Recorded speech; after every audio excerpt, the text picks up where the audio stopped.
cette nouvelle vidéo, aujourd'hui on va voir le cours du Bitcoin qui reprend des couleurs après la petite dérouillée qu'on a eue.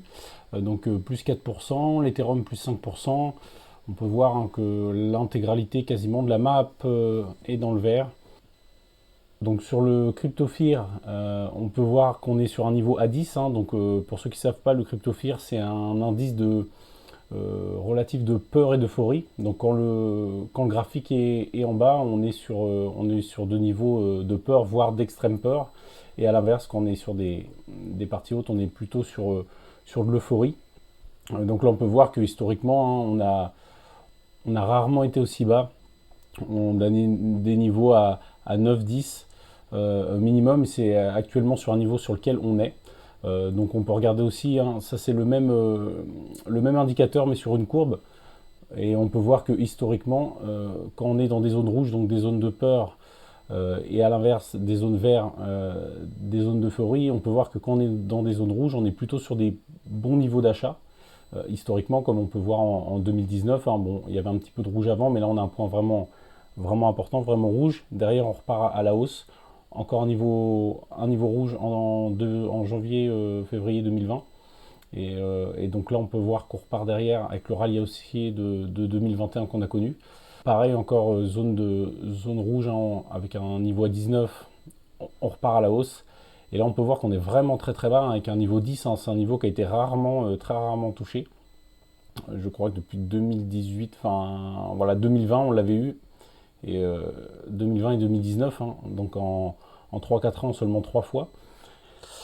Donc laisse à penser qu'on est sur des plutôt bons niveaux d'achat, surtout que le Bitcoin a perdu plus de 60%, 65% je crois par rapport à ses points hauts, donc c'est quand même relativement intéressant. Au niveau de l'actualité, donc on va commencer avec l'une des raisons pour lesquelles le marché a énormément chuté. C'est le projet Luna et sa stablecoin UST.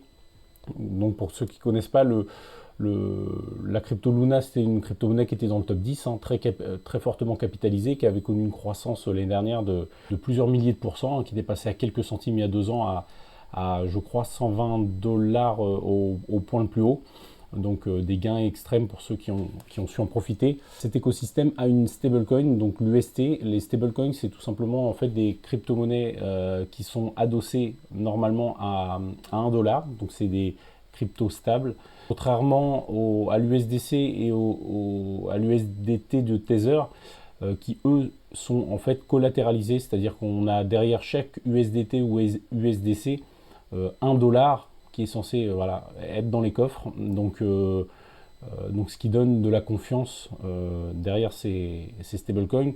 L'UST c'est un petit peu différent, c'est un stablecoin algorithmique, donc c'est régi et c'est géré par un algorithme. Apparemment il y a des rumeurs qui diraient qu'il y a eu une attaque justement sur l'UST visant à faire baisser l'UST. Et le problème des stablecoins algorithmiques, c'est qu'en fait, nombreux sont les projets avant qui n'ont pas réussi à maintenir le PEG, ce qu'on appelle le PEG, c'est le niveau 1 pour 1, c'est-à-dire 1 UST, 1 dollar. C'est censé normalement valoir 1 dollar. Et comme on peut le voir aujourd'hui, le projet Terra, lui, s'est complètement effondré. Il a perdu pratiquement 100% de sa valeur. Il valait 120 dollars et là, aujourd'hui, il vaut 0,0025, donc quasiment plus rien. Et l'UST qui n'arrive toujours pas à retrouver sa parité au dollar, puisqu'on peut voir qu'au lieu de valoir 1 dollar, il vaut actuellement 17 centimes. Donc c'est un projet, à mon avis, pour ma part, qui ne remontera pas. Je ne vois pas comment le projet pourrait renaître de ses cendres, surtout que la confiance des investisseurs est partie. Donc là, on peut voir un peu le drame qui a eu cette semaine, et qui a fait fortement baisser le marché dans sa globalité. C'est pas la seule raison. Il faut savoir que le marché boursier américain aussi est plutôt en baisse. Donc c'est voilà, tous les actifs dits à risque sont en baisse à l'heure actuelle, mais c'est vrai que l'UST a créé un peu une panique sur le marché et a fait fortement baisser le cours des cryptos. Et il y a même une panique qui s'en est suivie derrière sur le Tether, où le Tether depuis des années, il y a un manque de transparence sur le fait qu'ils aient vraiment 1 dollar pour un Tether en circulation. Donc c'est pour ça qu'on peut voir, vous voyez là on est tout proche, mais on n'est pas tout à fait au dollar.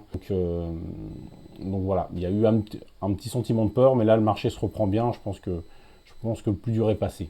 On peut voir dans l'actualité l'Allemagne qui va réduire la taxe sur les crypto-monnaies, notamment en exonérant les détenteurs de plus d'1 an leurs crypto-monnaies. La France devrait en faire autant et prendre exemple sur les Allemands, car nous on est taxé à hauteur de 30% sur nos plus-values, quelle que soit la durée de détention. Donc c'est encore un pas de plus vers l'adoption des crypto-monnaies dans un pays comme l'Allemagne qui en Europe est un pays plutôt important. Alors dans l'actualité, on peut voir aussi le rachat de Twitter par Elon Musk suspendu en raison de faux comptes. Elon Musk qui avait fait une proposition d'achat de Twitter à hauteur de 44 milliards.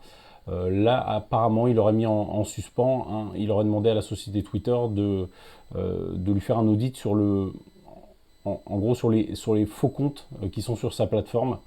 Donc, ce qui a fait chuter le cours de Twitter en bourse de plus de 10%. Hein. Malgré la chute des crypto-monnaies, à l'heure actuelle, on a toujours The Merge. Hein. Donc The Merge, pour ceux qui ne savent pas, c'est le passage d'Ethereum du Proof of Work au Proof of Stake. Donc il faut savoir que le Proof of Work, c'est la preuve de travail. Hein. C'est le protocole sur lequel le Bitcoin est régi. Ethereum est sur le même principe. Donc en fait, c'est le principe de minage. Hein. Donc c'est des ordinateurs qui font des calculs, ce qui crée un bloc. Et donc sont rémunérés en fonction des blocs qu'ils produisent. Et là, Ethereum va passer sur le principe, le consensus de Proof of Stake. Donc c'est en fait pour sécuriser le réseau, c'est acheter une quantité de crypto-monnaie, la bloquer dans un protocole.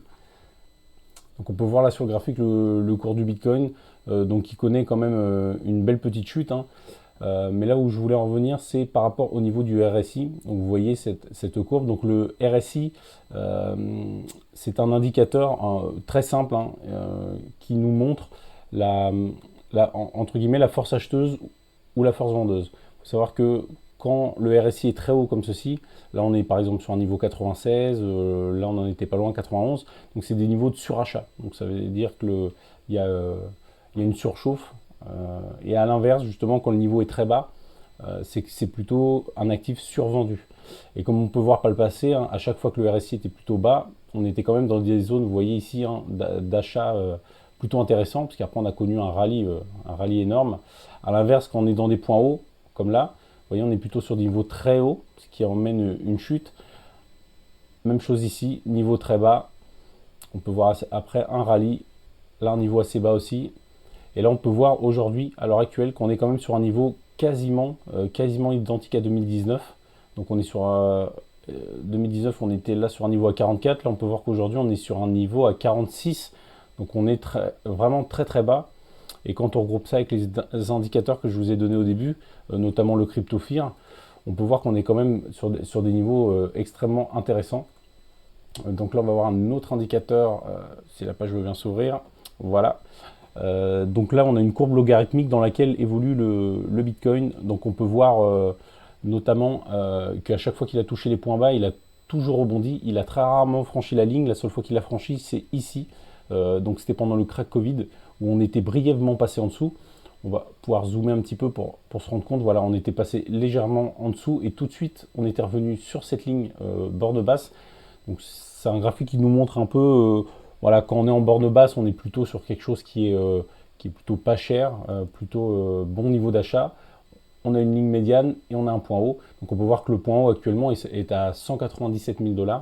Donc bien évidemment, ça ne veut pas dire que le Bitcoin va y aller, hein, mais historiquement, dans le passé, vous voyez, on est venu pile poil toucher la partie haute, on redescend pile poil toucher la partie basse et ainsi de suite. Donc on est plutôt sur un actif hein, qui augmente depuis sa création. Donc là, vous voyez, on est même légèrement en dessous. Comme au crack Covid. Donc personnellement, moi, c'est un niveau d'achat sur lequel j'investis. Bien sûr, c'est pas un conseil d'investissement, hein. Chacun fait ce qu'il veut, mais moi, actuellement, c'est des niveaux sur lesquels je recharge pour toutes les raisons qu'on a évoquées. Et on va finir avec le hash rate du Bitcoin. Donc le hash rate, c'est tout simplement la difficulté de minage. Comme je vous ai expliqué, le Proof of Work, c'est des ordinateurs en fait hein, dans des fermes de minage pour la plupart maintenant qui vont miner du Bitcoin en résolvant des calculs très complexes mathématiques. Et donc plus le niveau en fait de hash rate est élevé, plus la blockchain Bitcoin est sécurisée. Donc on peut voir qu'on avait eu un gros crack quand la Chine avait banni le minage, donc en 2021. Et là, on peut voir qu'on, malgré tout, on est quand même sur des niveaux qui sont de plus en plus hauts. Et je pense que c'est une courbe qui va continuer à monter car le Bitcoin est de plus en plus sécurisé. Merci, ce sera tout pour aujourd'hui. N'hésitez pas à liker la vidéo, laisser un commentaire. Et puis je vous dis à très bientôt. Au revoir.